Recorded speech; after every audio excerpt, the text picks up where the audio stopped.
it has grown immensely, the use of drones, and it has been particularly President Obama who is really, he's called the drone president, because he has really multiplied this use and also focused a lot of the military effort more on that. So I think, if I'm not mistaken, even today more drone operators are trained in the US than regular aviators in the military. But the advantages are obvious. One is of course this complete reduction of risk on one side, on the side of the drone operators. There has always been a development in that direction with the development of modern technology in military to reduce risk and create the distance between the attacker and the attack and things like this.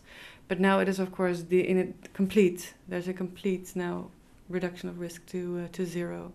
So that's an obvious advantage. Another one is the length of time that drones can stay in the air as compared to normal airplanes. They can fly, I think, for 24 hours or something, or even longer. They can stay in the air, which has advantages for surveillance but also for attacks sometimes. But there are also disadvantages.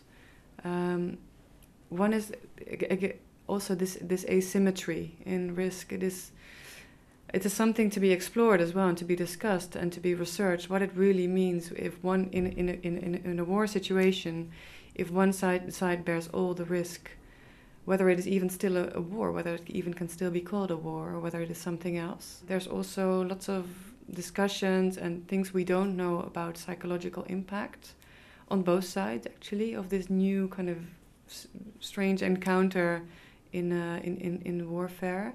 Also on the side of drone operators, there's some evidence that it's actually more traumatic for them than for a regular someone flying a bomber plane. And it might be because there's this strange kind of contrast between during the day killing people and then going home at night to be with your family.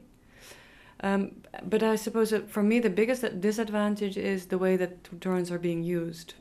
So it's not necessarily about drones themselves, but it is that they're used by the Americans primarily outside of war situations. So they're in countries where the Americans are not directly at war.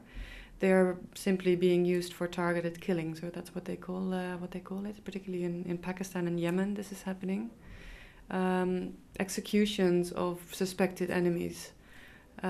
Which it's by no means certain that these are enemies. Very often they don't even know who they are. They don't have names, but they have profiled these people based on their movements or their contacts as potentially dangerous, and this is enough reason to attack them.